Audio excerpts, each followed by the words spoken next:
Welcome to the Humminbird Hub. Once again, here we have with us Roseman and Lorraine de Waziers and me, Julia Fetisova. We are going to explore many subjects related to what it's like to be a female in a more or less male-dominated world, and what it's like to be vulnerable and authentic, and how it can bring the power to you and inspire others to do the same. Our female community, those 10-15 minutes are excruciating. So you basically walk in to the room full of men as a woman. Yes. And you walk in, and those, what we have found out was that it takes time until you kind of accept it as a woman in there. The guards are up, the energy can be really like you can almost cut it with a knife, because this 10-15 minutes, us as women actually serving a little bit like a projection screen for the relationship with the mom. I'm just talking generally now. Well, what is it on your own experience when you go into a room? Is it generally experience? Because you can only talk from your own experience about anything. Only. So your experience, because I'm curious to know, because I thought about it, I haven't thought about it, because I like to help women to be seen. When they do this, they're going to have this. So to hear it from your perspective, what happens helps me to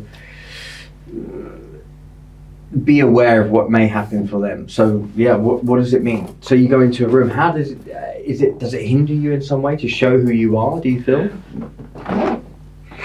Can you see how beautiful and feminine she is, and how I dress like a man? It says something. What does it say? It says that even though I will not show to them, I'm scared. And it's been scaring me for 15 years. And because you feel that during this 10 and 15 minutes, you gotta be a fighter. You gotta take it and move forward. It's how much you can take and keep moving forward. And you gotta remain extremely self-confident, extremely not yourself, and using words lexical that is really man-based. The way you talk is different. It's really cold. It's really cold, and I feel that you have to be very laconic, like very short sentence, straight to the point, and then 10 to 15 minutes later, it's okay. But what I've come to realize, and that's why I admire her, is that I've been accepted as a man, not as a businesswoman. You see what I mean? Well, and that's what you presented, haven't you? Yes, and it's my fault. Yeah. But how can I do it differently? How can we do it differently? Well, you got to, because you're comfortable doing that. It's your safety. It's your safety play. You put the suit on because you feel like this is the shield you're putting on. Yes. What do you think you're protecting then? My femininity. Okay. You know, the woman that I am. The vulnerability. Yes. So you're protecting. Well, how does that serve you by protecting the femininity? How does that serve you in these situations? Wow.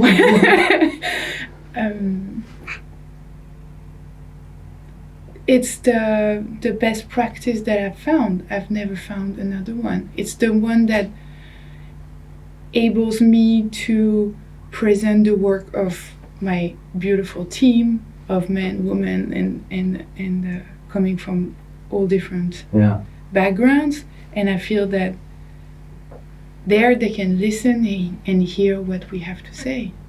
So there's a strategy somehow that you can use it. When did it come about? When did the moment come where you felt like you needed this strategy? One, to hide a part of yourself, and two, to be able to show up at least into a meeting. When did you make that decision? I think from the get-go. From the get-go? Yeah.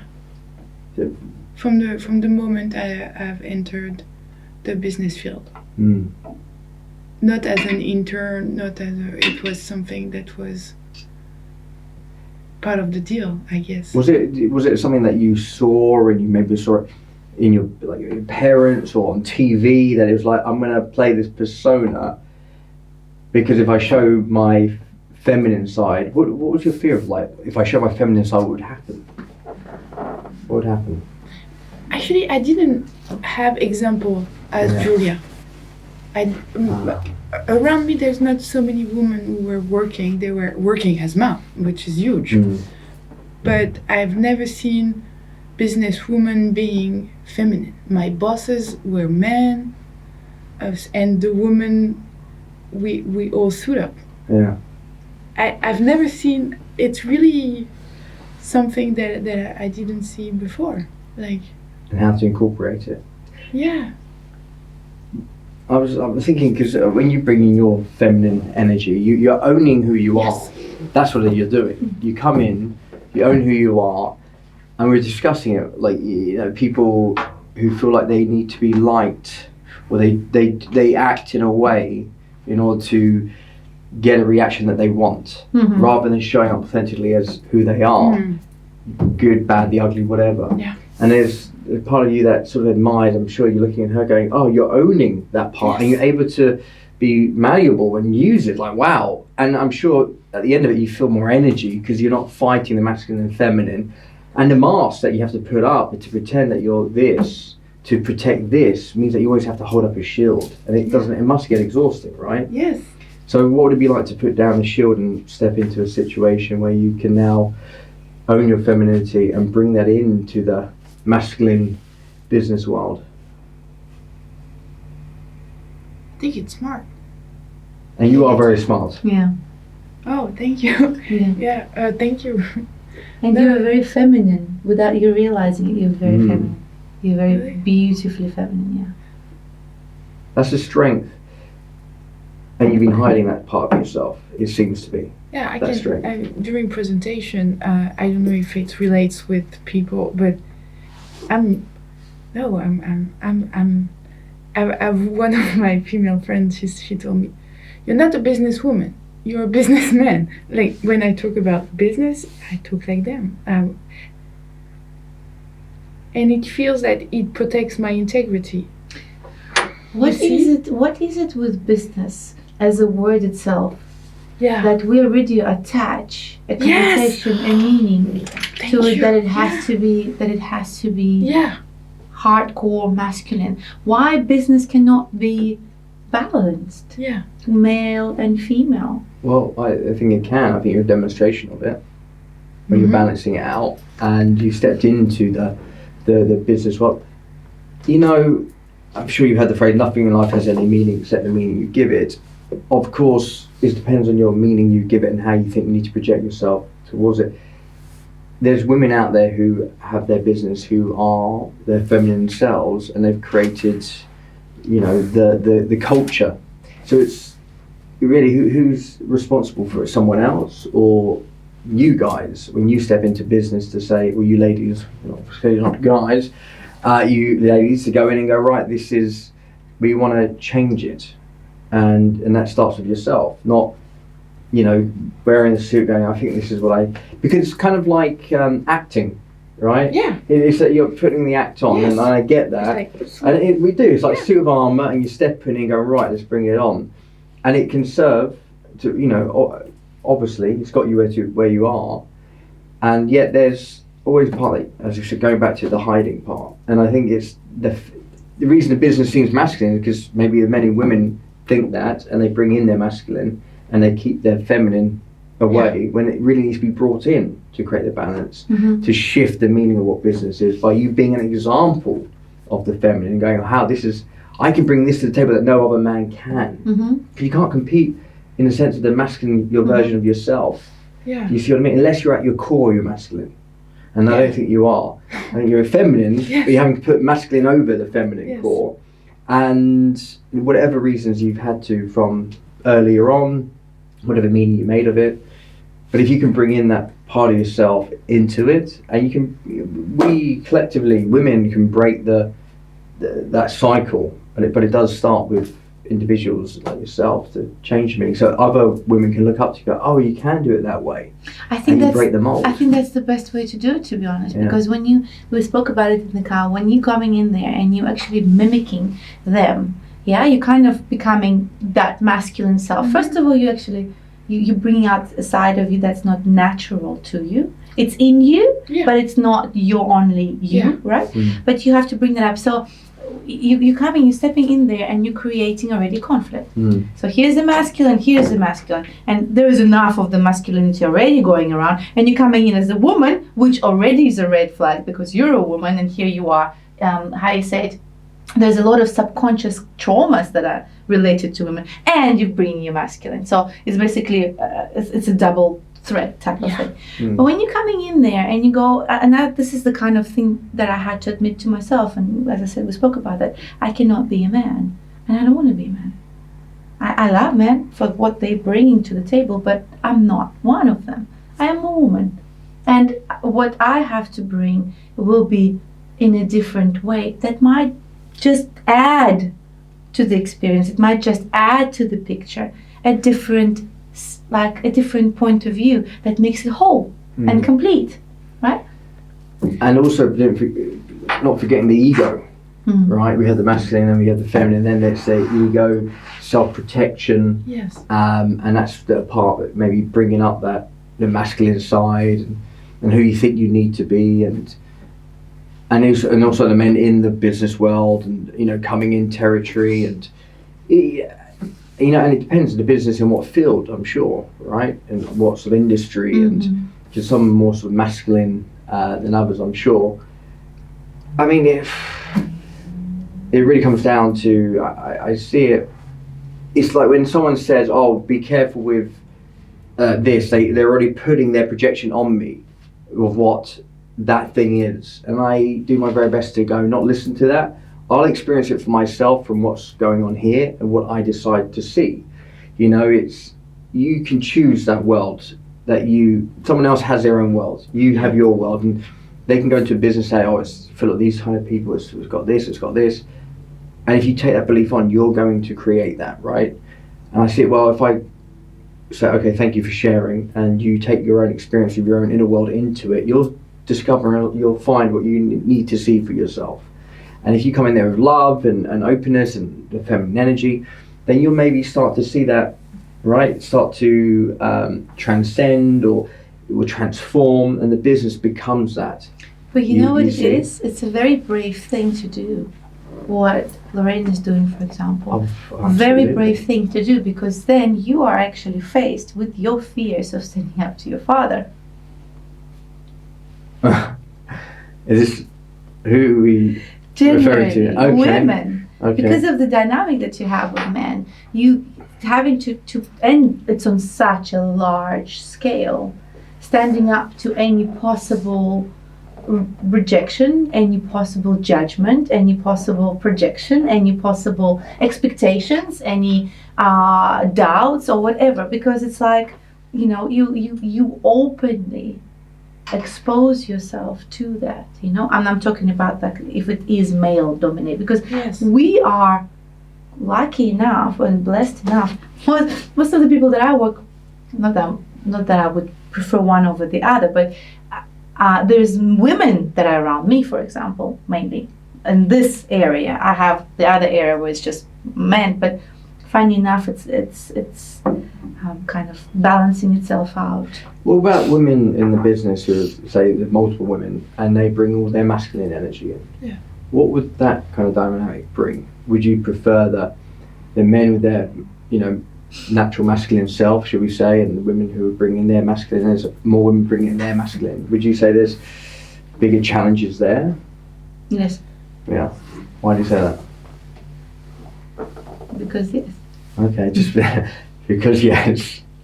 For me, I really admire the business woman who embrace their femininity, and I'm listening to the word projection that you both used.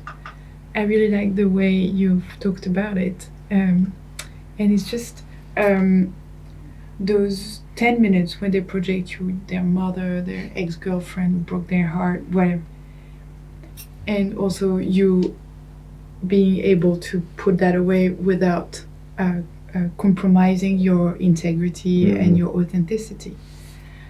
How do you bear that projection for me, like having that coming from those men, it's unbearable. Yeah. It's like it feels like, and how do you breathe? Do you what concretely do you do? Like you're there, you feel that. Like is she or We spoke. Yeah. You see? Yeah. No, So- we spoke about it. See, the first thing that comes to mind is, and I felt it, one, being an actor, and you have people obviously projecting, you're on stage or whatever it is, or, you know, when you're on camera or Yeah. whatever, it's still something, right? Or being on stage talking, that's all going to come up, and you need to breathe it out. how? You from the diaphragm, you deeply, and you take your time, because we're talking about it, going back to nothing to knock you off your core, nothing to knock you off yourself. Yeah. And if you start talking from a place where I'm erratic, I'm mix of this, you get into your head, right? And when you're in your head, you're dead. And if you can get back into your center, into your heart, and breathe and own yourself, then you can come from your power, right? And it's not coming from, I should say this, or I should do this, or I should do that. You're just talking your truth of what you know. And I think that's just, if you can take that into any situation, that's something that's worth cultivating. But I see also when you're stepping in there, the first thing is, even if there is a projection, when we take it personally, we make it our own, right? And then it becomes an inner fight when there is that projection going on. But when we already prepared, that's what we're talking about, preparing for those 10 minutes. When we already prepared that whatever projection will be coming onto you, it's not yours, that you are there as a clean, loving space. As I said, most of them are, if they had difficult childhoods or whatever, are just men that need love, boys that need love, and when you're stepping in there with that love, nothing more. You're really just there to hold the space, and you just go, okay, well, I'm just going to be me, and I'm here to be love. Because in the end of the day, I know it sounds so weird and so strange in the cutthroat, cold environment. You're stepping in, and there they are talking numbers, and you're like, oh, love. And it's very left brain though, isn't it? Yeah. The left brain, the numbers, and I'm sure in the world of AI, it's maybe it's not there. I'm not sure in the way that the meetings and people you're interacting with, and that's the responsibility part going. I'm not going to get dragged in that part. The left brain, it's the analytics, because that's poured into your head. It's going to the center, especially your industry. Yeah. I would say it's like, it's like, what experience do you want? I talk about like your own game, right? If this is your game, it's like, what do you actually want when you go into these businesses, into these meetings, or what do you want your experience to be? Do you want it to be like, it's a battle, I've got to be this, I've got to be that? Because if you have that intention, you're going to act that out. But if it was to come in and go, I want to be as authentic and natural and to honest myself and create an open space to allow us to heal and love, because that's more important than the numbers, that's more important than this. It is. And then it'd be like, okay, well, you know what, this is going to be a great meeting, Isn't it incredible to hear that from a man? Hey, It's so healing. freeing, so liberating. Yes. Thank you. Thank you so Thank much. you, because of what you bring to the table. Literally. Right? Mhm. It's like it's this is the healing process, really. Yes. And you helping in the healing process for us. So thank you. Oh, my pleasure. I would just love to see that you are you, and I see that you're very, very smart, and I really see it. And there is an observation that you're very curious, and you're sort of like just observing. And I always know someone who just doesn't say a lot. When we had dinner, I was like, there's intelligence there, definitely, for sure. And I'm like always running my mouth at any time I get. But So charismatic. I get paid to, what was it? Well, I'm an award-winning talker after all. But for you, I see this is part of you that just, it's, it's when you're sort of, imagine like you're controlling this 3D body, and there's you sitting inside, and you're sort of observing everyone else controlling their body and flapping their gums and doing what they're doing. own that part when you do, and you do, and you show that everything, of who you are in that situation. You said it was very smart to show the feminine. Yeah. So what would that look like? If you your next meeting, for example, how could you do that? For anyone else listening, going, how? It would look like probably ridiculous. Well, how beautiful? How ridiculous?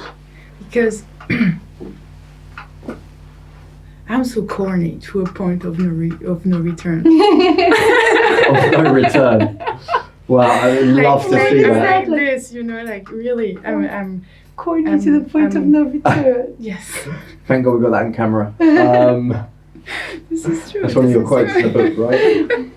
I love it. This so beautifully open. I'm so corny. And that's what people love. When someone's freely open, they can see that in themselves. They want permission to be open. Yes, you give them the space. They want permission because they're like, oh, she's that corny. Oh God, I can be as corny as I can be. We're all corny in some way, for sure. No, because I feel I've always felt never in the business field, because this is not where I can express that. Even in charities, it can be that corny real dimension of myself.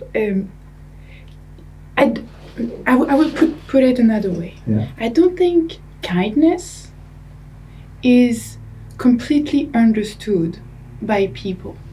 For example, when you do something for free, completely free, like it's just coming from your heart, it's just because you feel it, because it makes you happy, whatever the consequence, it's just like you see someone and you just want to help an elder woman and to cross the street. Yeah. She was like, what do you want? She's like, I don't want anything. I come across that a lot. Yes. You do? Yeah. Thank you. Yeah. So people are not used to kindness. They're not and they used. think that you're doing it for your own gain or something like that. But it's just, if it's just part of you, I can totally relate to that. People are not used to receiving. Yes. Receiving is usually harder than giving. And can you imagine with those businessmen how they would perceive it's not they will not perceive it as seduction, because it's not seduction, it's real corny stuff. So what would that look like? Come on, let's not go around that way. What does that look like? This is something that my friends always told. They joke about it because I have this. Okay. Come on, this is the real deal. We always get it. Come on.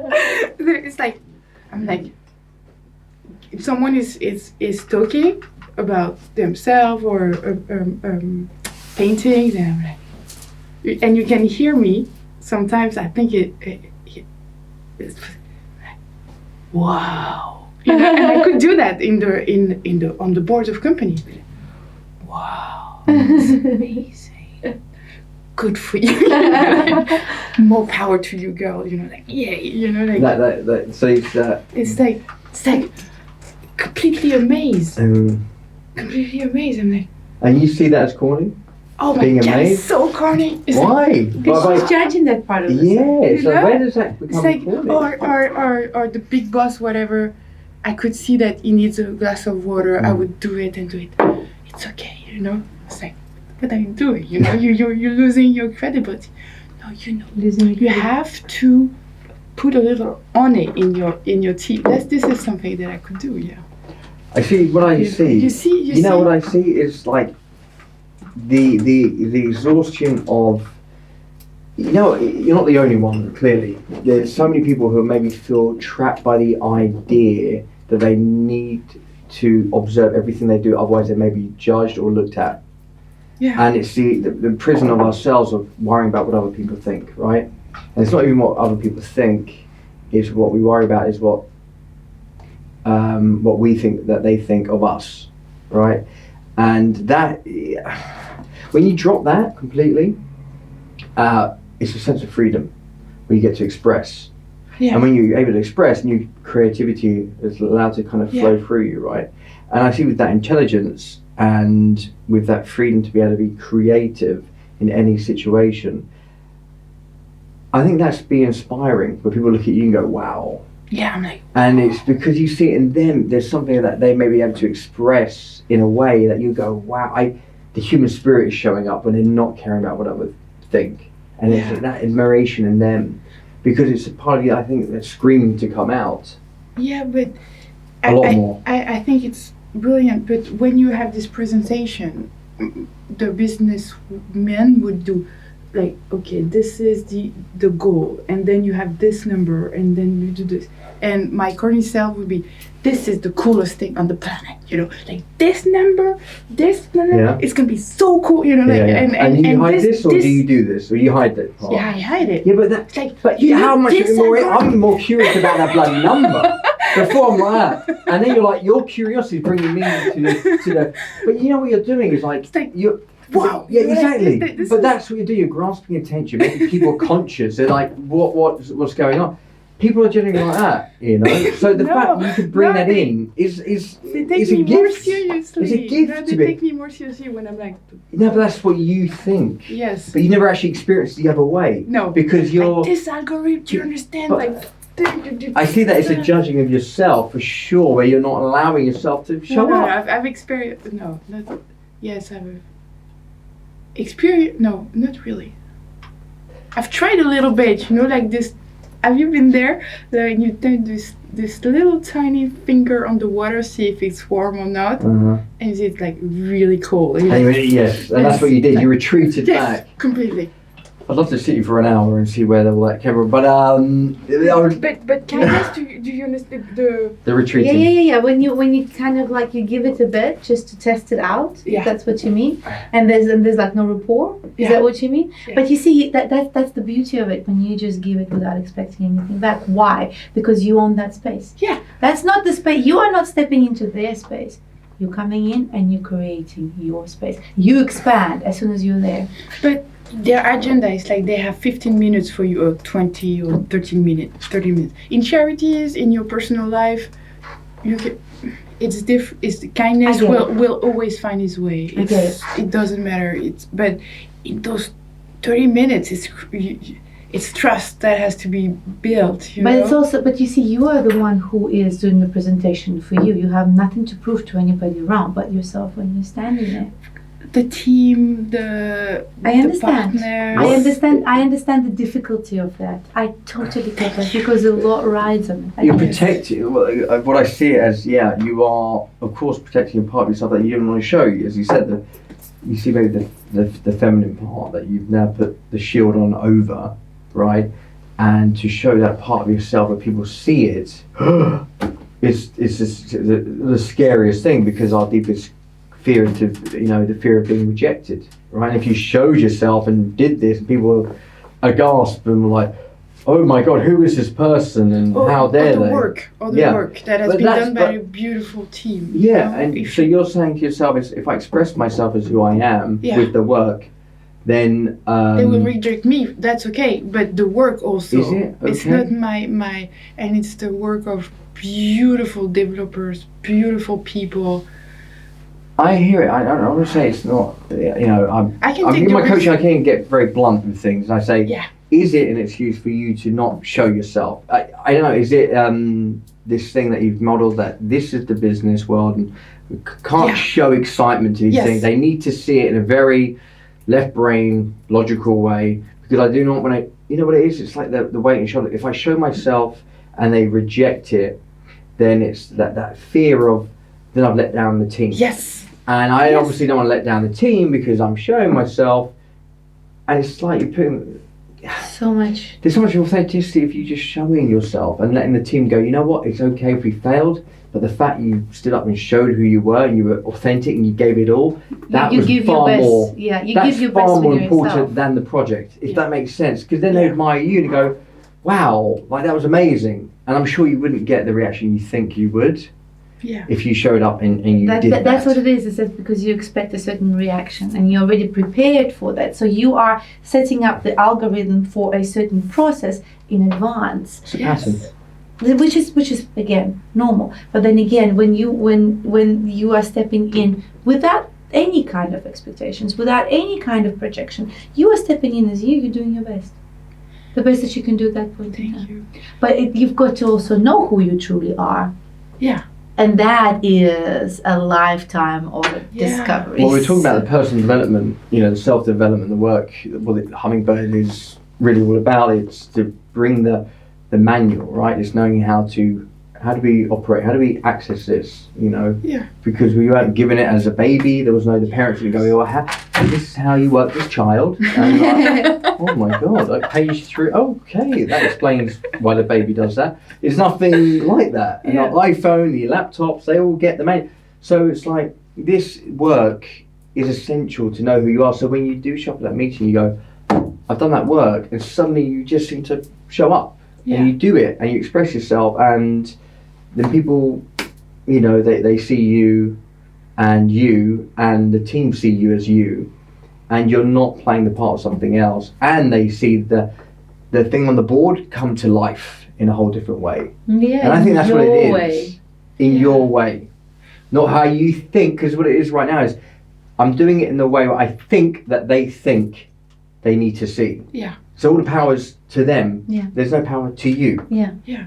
And you're someone who's powerful. So why would you not want to claim that power and go, this is my power and this is how I'm going to show it? Not ego, but No. from the feminine, the masculine, the whole shebang, right? Where you're doing it. I think that's the wow. That's when people, stand and clap about blimmin' numbers. And I'm sure they've never done that before. But you could bring that, right? Because you are you, and that's what it is. And there's nobody else like you out there. There's no one else like you. That's the thing about this uniqueness of every experience of every human being, is that there is no one else like you. You bring something to the table that no one else in the world can bring, in the way that you bring it as you. And the more you can be, the more you'll stand out. The more you It's stand cliche. out, and the more you create, or more beauty and more projects and more opportunities and more ways to show you. When I'm listening to you, thank you so much, and you're so raw, both of you, and beautiful, from inside to out. Were there a moment in your life when you said, okay, this is what whether this moment of shift and say, I want to be raw, is there a moment it was? Yeah, it was a conscious decision of actually Really? being the best that I can be every day. And you commit to it. That's your commitment. It's your commitment to the self, right? And it comes For through sure. rituals. It comes through, like, when I watch you is a lot more ritualistic in that sense. It's like Yeah. a real process every day of sticking to that commitment, sticking to himself, and that's the only way you succeed in anything. It's that commitment to your who you are. Consistency. Consistency. There is something about, when I'm learning this thing, I understand that, from our childhood, we have all these programs we downloaded, right? From our parents, and everything's there. And it's my responsibility to get to know myself, not as the one I was conditioned to be, is to be aware of all the things I'm doing, to go, is that free will? Is that really what I wanted to do? Was that based on me comparing to my past self? And the more I seem to put out these programs and go, okay, that one's no longer serving me, or I'm going to do something that's unfamiliar, like for you to suddenly turn up and go, bring the numbers to life, it's going to be extremely uncomfortable. And guess what? That's where growth happens. So I put myself in situations where I've been so uncomfortable, and I just look for situations to be uncomfortable. And you know what? Like when I did my first proper speaking gig, I just went, you know what? I can't fail. The only failure if I just don't turn up and go, oh, I can't do it. That's when I know I failed. I said, I'd rather turn up and make a fool of myself, because I'll get so much. I'll learn so much from it. And that was it. It was like, as soon as I accept that and go, well, that's it. So it took the pressure off of failure, and I just turned up and it was me. And because I'm just me, people get to see themselves in a way of what they would maybe give the permission to be. And it's not just me. I mean, it's just this is what I want for other people to be free in this way. That's why I'm so like with you, like, come on, you got this, there's so much already, and you're giving a certain percentage in that room because you're like, I've got this thing, this idea, it's got to be this way. So you can make that moment like this. If you decide right now and go, you know what, I'm going to go to that next meeting wearing a pink dress and whatever it is, I don't know, however you feel comfortable that you're owning yourself, you know, you just turn up and... But there is also a certain power in the femininity, because it's enchanting to be owning your femininity. You see, so the way you actually literally go into a different dimension, if that makes any sense. So instead of playing the game that everybody knows, you bring a new game to the table. Yeah, it's up to you what game. I didn't mean to be like the pink dress was very. You understand what I mean? Yes, I And understand. this is the one you would know well, because that's you. Where do you do it now, actually? What? Where do you do it now when you own that part of yourself? The feminine. Where do you bring out that feminine part? In your area of your life the most? Oh, charity. Charity. Charity, yeah, and my friends.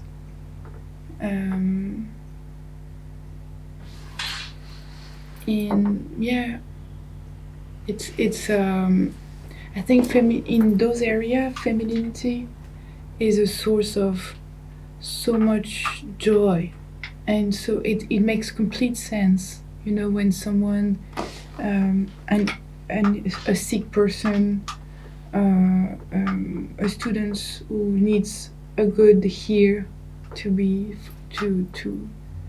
express and ventilate his challenges. I think this mother side of all of us is something precious, and thank you for letting me see that maybe it could be also something, a good mean to bring to the table of the business of AI. And Yeah, all why the not? power to you. I can't wait to see that. Wow. Well, imagine Right. AI is just massive. In a way, it's like if AI is all masculine, you'll bring your masculine. Is there any AI growth? needs some feminine, right? Who's going to bring the feminine to AI? You know, the compassion in that side of things. That I think Yeah. AI is a reflection of us and what we put in it. So if every Yes. woman's coming in and putting their masculine, is there any feminine in the AI? Yeah. So it's like that's the responsibility. You got a big one on your shoulders, unfortunately, and fortunately. It's It's exciting. Yeah. I can give you an example that comes to my mind. When you code, for example, Mm. it depends on which software you use, but there's always little color, you know, that the words that you use to code, they change color for whatever their function they are. Okay. And for me, I really like to make it beautiful on my computer, and I've been like hiding that for years now. That would so be me. because That would so be me. Yeah, totally. because I find it so beautiful. I'm Yeah. like this, looking at the Look computer at all of these the. colors. It's so lovely to see code in the way that you see beauty. That's what So people need to beautiful. see. I It's like- feel this is crazy to hide. This would Really? need to be. Each time I Yeah. see it, I'm like, wow. But am I Yeah, hiding that's the it? funny part, right? Whoa. Or like, oh my god, you can see the colours on the screen right now. No, show me the code. When I'm doing it myself, I'm like, oh. Wow. Yeah. Wow. I need to know more about this AI, really, seriously. Yes. Listen to our podcast. Okay. Yes. It's coming out You soon. hear that? So I think Thank you. we could again talk for hours, and it's so like great that the sharing has happened in such a, I think, a very open way, you know, and seeing your wisdom coming out and such playground of so many different ideas, you know, and things that are relevant to people. I hope And so. struggles that are relevant to people, and you know, doubts or as well as winnings that are relevant to people. So this is I think an invaluable experience that you have just shared Thank you. with us and whoever Absolutely. chooses to gain perspective from this. So thank Thank you. you. Thank you Thank for you so being much. here. Thank you guys for being here. Yeah. Thank you. Thank you. Really Namaste. amazing.